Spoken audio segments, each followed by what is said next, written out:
માંગણી અમારી જે રજૂઆત હતી એ અમે એમડી સાહેબ ને કરવા માંગતા હતા, પરંતુ અમને અહીંયા એવું કહેવામાં આવ્યું હતું કે તમને એમડી સાહેબ સાથે મુલાકાત કરાવવામાં આવશે, પરંતુ જયારે અમે કહી શકાય કે અધિકારીની ચેમ્બરોમાં ગયા ત્યારે અમને જેટી રાય એટલે કે જે જનરલ મેનેજર છે HR એમની સાથે મુલાકાત કરાવવામાં આવી અને એમને અમારી વાત જે વિદ્યાર્થીઓની વાત હતી એ વાત સાંભળી, પણ ફક્ત ને ફક્ત આશ્વાસન છે. ભૂતકાળમાં જે રીતે હૈયાધારણા આપવામાં આવતી હતી એ રીતે હૈયાધારણા આપવામાં આવી છે. ત્યારે મારા દ્વારા 3 થી 4 એવા લોજિકલ એટલે કે તથ્યાત્મક પ્રશ્નો પૂછવામાં આવ્યા કે ભાઈ પોલ ટેસ્ટ, કેમ કે અમારી પાસે નીતિ નિયમો હતા અને નીતિ નિયમો જોવા જઈએ તો આ જેટકો દ્વારા જ આ જે નીતિ નિયમો બહાર પાડેલા, અમે 2 નંબરની એની સાથે વાત કરી કે ભાઈ ઉમેદવારે ગટર પોલની 6 મીટરની ઊંચાઈ જે ક્લેમ્પ લગાડેલો આવ્યો છે તેની ફરજિયાતપણે સ્પર્શ કરવો જરૂરી છે. ત્યારે અમે વાત કરી તો એમ કે છે કે ભાઈ ઉમેદવારે હાથની જગ્યાએ પગનો સ્પર્શ કરવાનો હતો. એટલે અમે કહ્યું કે સાહેબ અમને જે ગાઈડલાઈન અમને જે માહિતી મળી એ અધિકારીઓ એટલે કે ત્યાં હાજર ડેપ્યુટી એન્જિનિયર જુનિયર એન્જિનિયર એના દ્વારા માહિતી મળી હતી, એમાં વિદ્યાર્થીઓનો શું વાંક? એટલે પોતાની ભૂલ એ કબૂલવા માટે તૈયાર નથી અને એ કોઈ પણ સંજોગોમાં આ ભરતી જે પ્રક્રિયા છે એ ભરતી પ્રક્રિયા રદ કરી અને નવી ભરતી પ્રક્રિયા લેવા માટે એ ક્યાંક ને ક્યાંક પોતાના જે નિયમો છે એ અમારા પર થોપી બેસાડવા માંગે છે. પરંતુ એ કહી શકાય કે મૂળ જે એમડી સાહેબને અમે મળવા માંગતા હતા એ એમડી સાહેબને મળ્યા નથી. એટલે એમડી સાહેબને જે આવેદન પત્ર આપવાનું હતું એ આવેદન પત્ર અમે પરત લઈને આવ્યા છીએ. અમે આવેદન પત્ર એ આપ્યું નથી, કેમ કે અમે એમડી ને આવેદન પત્ર આપવા માટે ગયા હતા. જી ચોક્કસપણે જ્યાં સુધી અમારું એમડી સાહેબ આવેદન પત્ર નહીં સ્વીકારે ત્યાં સુધી અમે અહીંયાથી જવાના નથી. અને અમારી માંગણી એટલી જ છે કે ભાઈ એ આવેદન પત્ર છે એ સ્વીકારે. અને જે પોલ ટેસ્ટિંગ ની વાત કરે છે એમાં પોલ ટેસ્ટિંગમાં પોલ કરનાર એના અધિકારીઓ છે એ અત્યારે આ સાહેબે સ્વીકાર્યું છે કે ભાઈ અમારા અધિકારીઓની ભૂલ છે. હવે સાહેબે જે સ્વીકાર્યું કે ભાઈ એક જગ્યાએ ભૂલ નથી થઈ, 7 જગ્યાએ ભૂલ થઈ છે. હવે જો 7 જગ્યાએ ભૂલ થઈ હોય તો એ અધિકારીઓને સસ્પેન્ડ કરવા એવી અમારી માંગણી હતી. અને વાત રહી બીજી કે ગતરોજ આદરણીય કહી શકાય પ્રવક્તા મંત્રી શ્રી એવું કહ્યું હતું કે આમાં એસઆઈટી ની રચના કરવામાં આવી છે.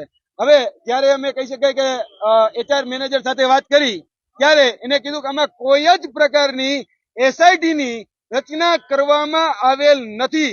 એટલે કહી શકાય કે જે પદાધિકારી જે જનપ્રતિનિધિ છે પ્રવક્તા મંત્રી ઋષિકેશભાઈ નું એવું કહેવાનું હતું કે આમાં એસઆઈટી ની રચના થઈ છે, એમાં નિષ્પક્ષ તપાસ હશે અને બધા લોકોને ન્યાય મળે એ પ્રકારે ફરીથી પરીક્ષા લેવામાં આવશે. તો અમે અહીંયા પ્રશ્ન પૂછ્યો કે કોઈ એસઆઈટી ની રચના થઈ છે, ત્યારે કહી શકાય કે જેટી રાય સાહેબે અમને કીધું કે કોઈ જ પ્રકારની આમાં એસઆઈટી ની રચના કરવામાં આવી નથી.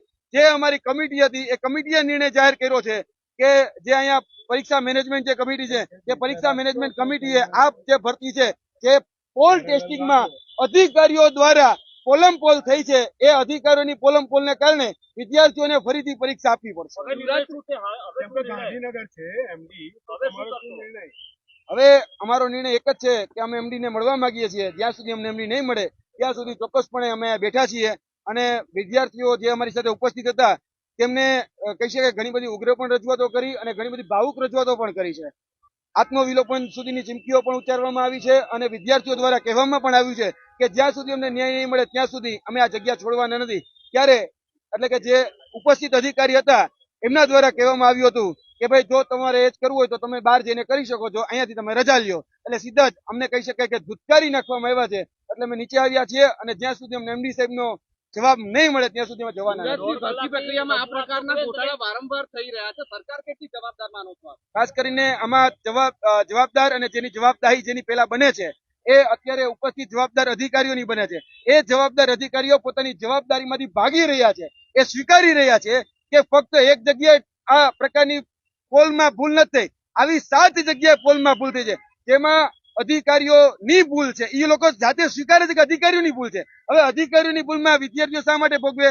એક સામાન્ય એવી બાબત છે તો એ સામાન્ય બાબત એને સુધારી અને જે ઉમેદવારો પાસ છે જવાબદારી નથી બનતી. મારે આમાં જોવા જઈએ તો સરકારની સીધી રીતે જવાબદારી બને છે, કેમ કે આમાં ઉર્જા વિભાગના જે મંત્રી છે આદરણીય કનુભાઈ દેસાઈ એની સહમતીથી આ ભરતી કરવામાં આવી છે. હવે એટલે જવાબદારી એમની પણ બને છે કેમ કે એ ઉર્જા વિભાગના મંત્રી છે. એટલે મંત્રી તરીકે જનપ્રતિનિધિ તરીકે જવાબદારી છે તેની સાથે સાથે અધિકારીઓની પણ એટલી જ એકાઉન્ટેબિલિટી એમાં ફિક્સ થઈ છે, કેમ કે એ લોકોએ પરીક્ષા લીધી છે, પરીક્ષામાં વિદ્યાર્થીઓ કોઈ ભૂલ કરી નથી. અને જોવા જઈએ તો છેલ્લા ઘણા સમયથી આપણે જે રીતે વાત કરીએ જ પ્રકારે કે જીપીએસસી ની 30 ભરતી રદ કરવામાં આવી. આની પહેલા ગૌણ સેવાની જે ભરતીઓ હતી એ પણ રદ કરવામાં આવી. એટલે વિદ્યાર્થીઓના ભવિષ્ય સાથે ફક્ત ને ફક્ત રમાઈ રમી છે. સરકારને શું મેસેજ આપવા માંગશો આપ? અમે સરકારશ્રીને કહેવા માંગીએ છીએ કે જ્યાં સુધી આની ઉપર યોગ્ય નિર્ણય કરવામાં નહીં આવે, અને જે રીતે જે ભરતી પ્રક્રિયા છે એ ભરતી પ્રક્રિયામાં જે નિમણૂક પત્ર ફક્ત નિમણૂક પત્ર આપવાના બાકી છે, જ્યાં સુધી નિમણૂક પત્ર આપવામાં નહીં આવે ત્યાં સુધી ચોક્કસપણે અમે અમારી લડાઈ લડવાના છીએ. જે તે જગ્યાએ જે અધિકારીની ભૂલ હોય એ અધિકારીઓ ઉપર સજાત્મક અને દંડાત્મક કાર્યવાહી થવી જોઈએ. જે અધિકારીઓ ભૂલ કરી છે એને તમે સજા કરો. વિદ્યાર્થીઓ કોઈ ભૂલ કરી નથી. વિદ્યાર્થીઓને જે માર્ગદર્શક જે આપવામાં આવ્યો હતા, માર્ગદર્શન જે આપવામાં આવ્યું હતું એ પ્રકારે જે પરીક્ષા આપી છે, તો એની જે પરીક્ષા છે એ વેલિડ ગણી અને એને નિમણૂક પત્ર આપવામાં આવે. આંદોલન અમારું યથાવત રહેશે જ્યાં સુધી અમારી માંગણી સ્વીકારવામાં આવે, જ્યાં સુધી અમને એમડી સાહેબ નહીં મળે ત્યાં સુધી અમે અહીંયા બેસવાના છીએ. પોલીસ સાથે જો ઘર્ષણ થશે તો પોલીસ અમે વિનંતી કરીએ છીએ કે સરકારના ઈશારે કોઈ પણ પ્રકારનું વિદ્યાર્થીઓ સાથે પોલીસ ઘર્ષણ ન કરે.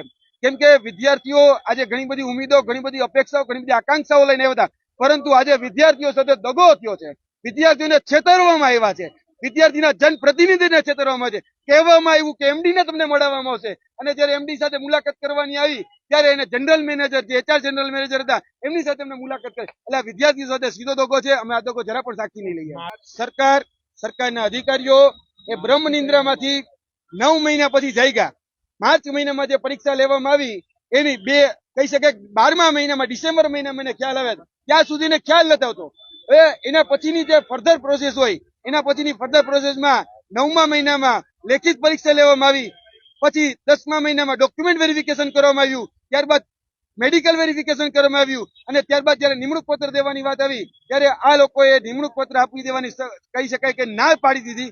અને ત્યારે એ વિદ્યાર્થીઓ સાથે દ્રોહ કર્યો છે, વિદ્યાર્થીઓ સાથે દગો કર્યો છે. અમે દગો જરા પણ સાચી નહીં લઈએ. નવી ભરતીની પણ જાહેરાત કરી નાખવામાં આવી છે, અને એક લોલીપોપ અમને આ માધ્યમથી આપવામાં આવી છે કે અત્યારે 1224 ની જે ભરતી હતી એ અમે 1800 ની ભરતી કરી દઈશું. અમારે લોલીપોપ નથી જોતી.